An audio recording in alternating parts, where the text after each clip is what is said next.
بسم الله الرحمن الرحیم وسلام علی عباده الذین اصطفى اما بعد۔ عزیز طلبہ، گزشتہ کلاس کے آخر میں یہاں یہ ایک بات رہ گئی تھی کہ صلاۃ الضحیٰ اور چاشت کی نماز ایک ہے یا دو الگ الگ نمازیں ہیں۔ اس بارے میں آپ کے سامنے عرض کر دیا تھا، علماء کی دونوں آراء موجود ہیں۔ جہاں تک ٹائمنگ کی بات ہے اور نماز کے وقت کی بات ہے، اس کے لیے یہ بات ذہن میں رکھیے کہ سورج نکلنے کے کم از کم 10 منٹ بعد اس کا وقت شروع ہوتا ہے۔ صلاۃ الضحیٰ ہو یا اشراق کی نماز ہو، دونوں کا نماز کا ٹائم شروع ہوتا ہے صبح سورج جب نکلے اس کے کم از کم 10-15 منٹ بعد، اور اس کے آخری ٹائم جو ہے وہ ہے زوال شمس یا استواء شمس، یعنی کہ سورج جب سر کے اوپر آتا ہے، بالکل سر کے اوپر درمیان میں دوپہر کے وقت، تو وہ اس کا آخری ٹائم ہے جب مکروہ وقت شروع ہو جاتا ہے۔ ان دونوں کے اس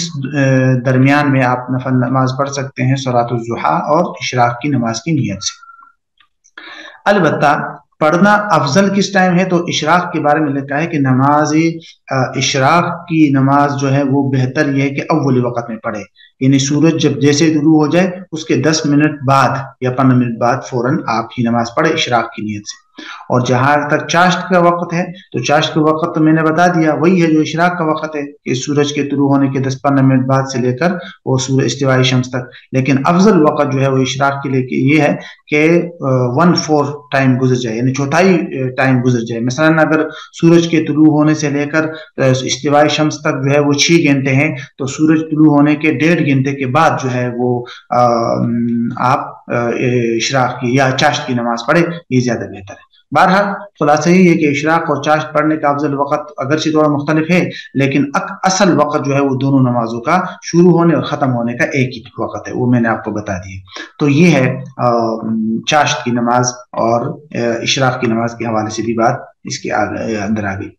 اور اس میں تیسری چیز ہے احیاء اللیالی۔ احیاء اللیالی کا مطلب ہے کہ کچھ راتیں ایسی ہیں جس کے بارے میں احادیث کے اندر بھی آیا ہے اور علماء نے لکھا ہے کہ ان راتوں میں عبادات کرنا وہ دیگر راتوں اور دیگر اوقات کی بنسبت زیادہ ثواب کا باعث ہے، جس طرح کہ رمضان کی آخری 10 راتیں ہو گئی، عیدین کی راتیں ہو گئی وغیرہ۔ تو احادیث کے اندر آیا ہے کہ ان راتوں کو عبادت کے ساتھ زندہ کرو اور ان راتوں میں عبادت کرو، اس میں زیادہ ثواب ہے۔ تو بہرحال تیسری چیز جو ہے وہ اس میں یہ بھی ہے، اور ایک دو اور باتیں بھی ہیں اس میں۔ بہرحال اس کو دیکھ لیجئے یہاں سے من النوافل فرماتے ہیں کہ سنہ تحیۃ المسجد برکعتین قبل الجلوس،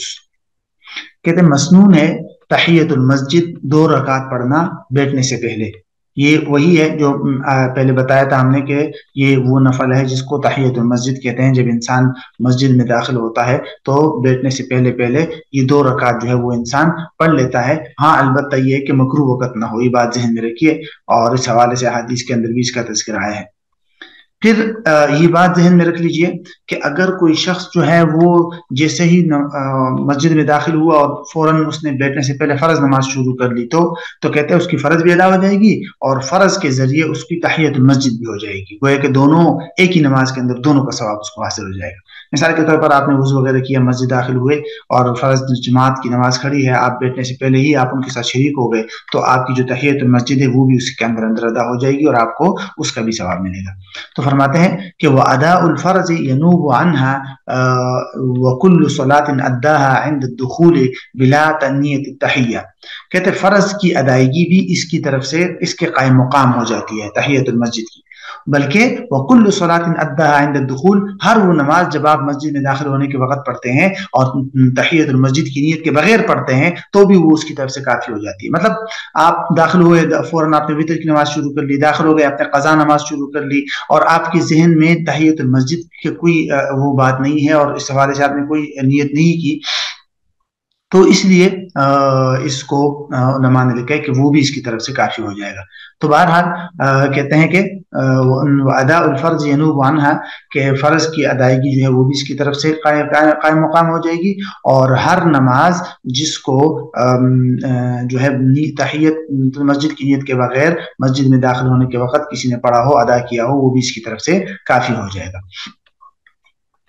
اچھا وندبا رکعتان بعد الوضو قبل جفافی، اس میں اس کو تحیت الوضو بھی کہتے ہیں۔ تحیت الوضو اس نماز کو کہتے ہیں کہ وضو کے بعد فوراً انسان 2 رکعت نفل نماز پڑھے، اور اس میں آپ تحیت المسجد بھی شامل کر سکتے ہیں کہ ایک شخص نے وضو کیا اور مسجد داخل ہوا، بیٹھنے سے پہلے اس نے 2 رکعت پڑھ لی، تو وہ 2 رکعت تحیت المسجد بھی ہے اور تحیت الوضو بھی ہے، دونوں کی طرف کا ثواب اس کو مل جائے گا۔ اچھا کتاب کے اندر یہ شرط لگائی گئی ہے کہ اعضاء کے خشک ہونے سے پہلے جو ہے وہ 2 رکعت پڑھے تو یہ تحیت الوضو ہے، لیکن علماء نے لکھا ہے کہ اعضاء کا خشک ہونا کوئی ضروری نہیں ہے، یہ صرف سرعت کے لیے یہ بات بتائی گئی ہے کہ جتنا جلدی ہو سکے وضو کے بعد یہ 2 رکعت پڑھ لے تحیت الوضو کی نیت سے۔ تو فرماتے ہیں وہ ندب رکعتان بعد الوضو، وضو کے بعد 2 رکعت جو ہے وہ مندوب اور مستحب ہے، یعنی قبل جفافہ، یعنی اعضاء کے خشک ہونے سے پہلے۔ وَأَرْبَعٌ فَصَاعِدَ فِي الضُّحَىٰ، اور کہتے ہیں 4 یا 4 سے زیادہ، یہ چاشت کے وقت میں یہ بھی جو ہے بہتر ہے، اور اس کا طریقہ میں نے آپ کو بتا دیا۔ وَنُدِبَ صلاۃ اللیل، اور صلاۃ اللیل بھی مندوب ہے۔ صلاۃ اللیل سے مراد یہاں تہجد کی نماز ہے۔ تہجد کا جو لفظ ہے اس کا مطلب ہوتا ہے نیند سے سو کر اٹھنا، تو اس چونکہ عمومی طور پر تہجد کی نماز رات کے آخری پہر میں نیند کے سے اٹھ کر پڑھی جاتی ہے، تو اس لیے اس کو تہجد کا نام بھی دیا گیا ہے۔ تو بعض علماء نے تو لکھا ہے کہ تہجد کی نماز کے لیے سونا ضروری ہے، لیکن صحیح بات یہ ہے کہ تہجد کی نماز کے لیے سونا کوئی ضروری نہیں ہے، بس رات کے آخری پہر میں یا نماز جب رات ہو جائے تو تہجد کی نیت سے کوئی شخص نماز پڑھے تو وہ صلاۃ اللیل اور تہجد کی نماز شمار کی جائے گی۔ اس طرح فرماتے ہیں وہ صلاۃ الاستخارہ، استخارہ کی نماز بھی جو ہے وہ مندوب اور مستحب ہے۔ استخارہ کا مطلب ہوتا ہے کہ انسان کو کسی کام جائز کام کے حوالے سے جو ہے وہ شک ہو، یا اس کو یہ معلوم نہ ہو کہ کیا یہ کام میرے لیے بہتر ہے یا نہیں ہے دنیا اور آخرت کے لحاظ سے، تو وہ اپنے اس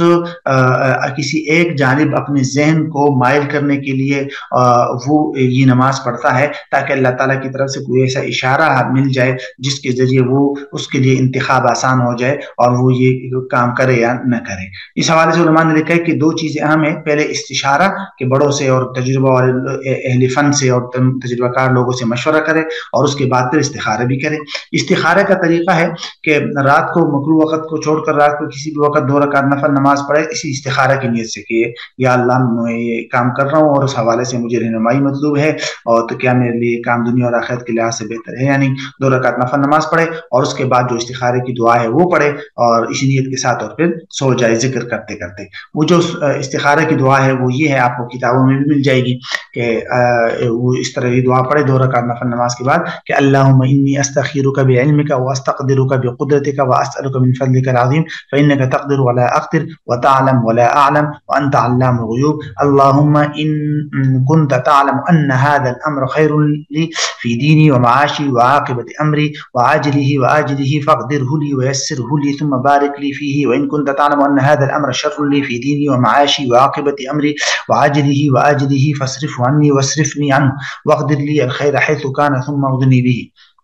اور اس میں علماء نے لکھا ہے اس دعا کو پڑھتے ہوئے جب اس لفظ تک پہنچے ان هذا الامر، اور اسی طرح یہاں پر بھی ان هذا الامر، تو اس وقت ذہن میں وہی بات لائے جس بات کے لیے آپ یہ استخارہ کی دعا کر رہے ہیں، تو اس بات کو ذہن میں لے آئے اور پھر اس کے بعد سو جائے، تو اس کے بعد انشاءاللہ تعالیٰ کوئی ایسے اشارہ کوئی ایسی رہنمائی کر دیں گے نیند کے اندر، یا قلبی میلان ایسا ہو جائے گا کہ جس میں انسان جو ہے وہ کسی ایک جانب اس کا دل مائل ہو جائے گا۔ اسی طرح یہ ہے صلاۃ الحاجہ، کہتے ہیں کہ صلاۃ الحاجہ بھی یہ بھی نفل نماز ہے۔ صلاۃ الحاجہ کا مطلب ہوتا ہے کہ انسان کو کسی کام کی حاجت درپیش ہو تو اس وقت وہ یہ نماز پڑھتا ہے 2 رکعت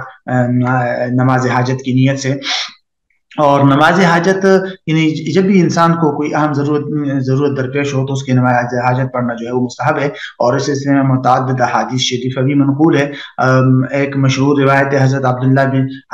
بن اوفا رضی اللہ عنہ فرماتے ہیں کہ سرور دو عالم صلی اللہ علیہ وسلم نے فرمایا کہ جس شخص کو اللہ تعالیٰ سے کوئی ضرورت مانگنی ہو یا کسی آدمی سے کوئی ضرورت وابستہ ہو تو اس کو چاہیے کہ اچھی طرح وضو کرے، پھر 2 رکعت نماز پڑھے، نماز کے بعد اللہ تعالیٰ کی حمد و ثنا کرے، نبی کریم صلی اللہ علیہ وسلم پر درود شریف پڑھے، اس کے بعد جو بھی دعا پڑھے مطلب یہ کہ جو ہے اس کی ایک لمبی سی دعا ہے، اپنی حاجت کی دعا کر لے۔ بہرحال ایک اور روایت بھی آتی ہے اس حوالے سے، اور اس میں یہ ہے کہ نماز حاجت جو ہے عشاء کے بعد 4 رکعت ہے، جس کی ترتیب علماء نے یوں لکھی ہے کہ پہلی رکعت میں سورہ فاتحہ 1 مرتبہ اور آیت الکرسی 3 مرتبہ پڑھی جائے، اور باقی 3 رکعتوں میں سورہ فاتحہ کے ساتھ سورہ اخلاص اور معوذتین 1 مرتبہ پڑھے۔ تو مشائخ فرماتے ہیں کہ یہ نماز پڑھی تو ہماری ضرورتیں پوری ہو جاتی ہے۔ بہرحال یہ ہے، تو کوئی بھی 2 رکعت نفل طلبی حاجت کے لیے انسان پڑھے، اور پھر اس کے بعد دعا کرے، جو بھی اس کے دل میں دعا ہو تو اس کو نماز حاجت کہتے ہیں۔ احیاء اللیالی یعنی وہ کون سی راتیں ہیں جن میں نماز